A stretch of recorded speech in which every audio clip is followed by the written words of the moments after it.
like yung gynotherapy. So that's my basis of in terms of body and health. Medyo na ano talaga ako. Parang my foundation is really traditional Chinese medicine eventually. And then no fourth year, of course, hindi na ako nag fourth year sa traditional school. And pumunta si mama sa sa tita niyang principal. So we actually made a life hack. Don't follow kids. Pero kung kaya nyo naman, ang mundo naman, ang system ng mundo, merong sistema ang mundo. Pero kung the brilliant people, they get around the system. You just have to get around the system and be smart, okay? So, anyway, fourth year, hindi naman sinadya, pero I appreciate ko din yung effort ni mama na in-enroll niya ako sa tita ko na principal sa ibang city. Sabi niya, i-homeschool mo na lang yan. Actually, wala talaga akong inaral, guys. Sa fourth year ko, wala lang, ginapi lang nila third year grades ko. Doctor, sorry guys. I think, but I'm not gonna be unemployed anyway. So I don't care. So, diba? So, don't follow. Mas maganda pa rin may degree kasi sa reality, paniniwalaan ka. I mean, plus points po pag meron kang degree. Plus points po yan, pero it's not the only way. Okay, and many times, pero you will go through, like, I also had imposter syndrome, like, I'm not good enough, I didn't finish high school. Pero syempre, nakalusot ako sa college kasi meron naman akong credentials. Diba? Brilliant. So sa 1 year, yung 1 year na yun, na fourth year, I was with my mom the whole time. And my dad. Travel sa mga cities. So, sinusulat ko talaga sa journal ko. Dito na ako sa Cagayan, dito ako sa So lahat talaga, yung buhay ko nasa sasakyan. Tapos, kasi they really worked hard during that era.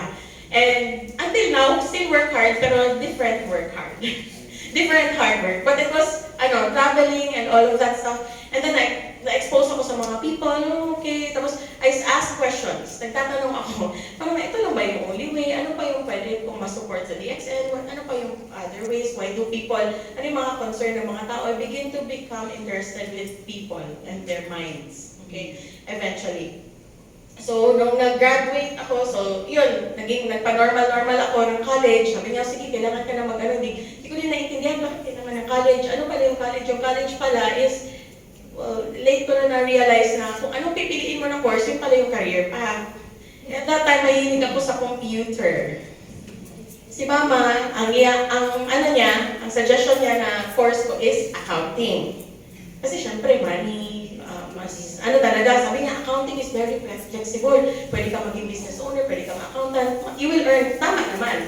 Tapos ako, syempre, medyo rebel, konti. Sabi ko, naku, pag accounting ang pipiliin ko, calculator lang talaga bibigay ni mama sa akin. Gusto ko ng computer. Siyempre, pag accounting ang pipiliin ko, hindi talaga ako mabigyan ng computer. Sasabihin niya, nag-survive ako sa college, walang computer. Ay, ito, computer para sa computer. So, sobrang crazy ang aking choice. But I did well. I was like Dean's Lister pa rin, first, second year.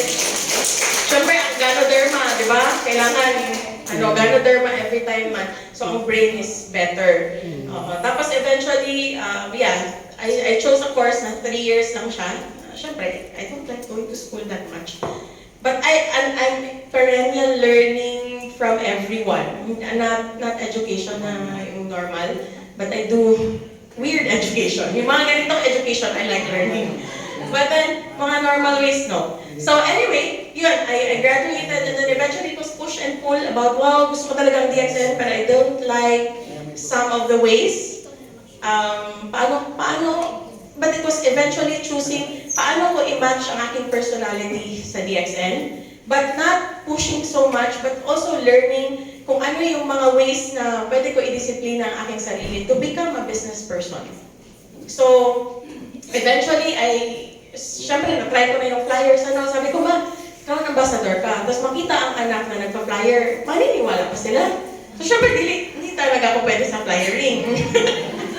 Sabi ko, di ba ikaw ang ambassador ka kasi pa-flyer mo? Ako, parang, di ba, parang hindi yung mama, bakit siya nagpa-flyer? So, kailangan different way. So, I chose different way. Hindi, it's not being arrogant, but it's rather like, what will people see and how will you value yourself? Paano mo i-value value yourself. Just because everybody is doing flyering and naging popular sila sa flyering, doesn't mean it applies now. Will people still get your flyers? But now we have flyers, tama? Pero nagpa-flyers kami, pero kami ang nagbabazar. Yung taong lalapit sa amin, ayoko yung ako yung lalapit. Kayo lalapit, kailangan niyo ako, you have to operate as a winner in business. Okay? Not a loser waiting for your client. Adjust ka, tapos magkano profit mo, 50. O kung ayaw mo bumili, okay sir, wag, okay, hanap ako iba. But it's not being arrogant, it's you putting value in yourself. You know your worth ng produkto mo, hindi mo kailangan i-push. You just, ang narinig ko lang kay Dr. Lim is, create a need sa produkto mo. So for example, may nakita ka, umubos sa harap mo. Alam mo, pwede, pinakamabilis, Zimi. Ito, Zimi. Being the winner, Indices. not a beggar. Yes, not a loser. Beg. Beg ka na. Joy, Sino, bilhin mo na to. Ay, huwag ganun. Wala talaga. Nakita mo mga crown ambassador nagbe-beg? No. People beg to join, to be in the space. Hey, Tina, I want to join your business. Ganun ang mga tao sa akin. I may not be as fast as other people in recruitment, but I develop relationships and they become my long-lasting. It's low compared to others. Like mama, nagre-reklamo siya, ang hina ng ano mo. Sige na mama, I earn in different ways also. And you're there. Yeah, my advantage is I have a Crown Ambassador, mom. That's my advantage and I'm gonna use it to my advantage and not be shy. Dati, nahihiya ako. Parang yung iba, parang they do the hard work and all of that, then what about me? I won't get respect if I just like receive. But life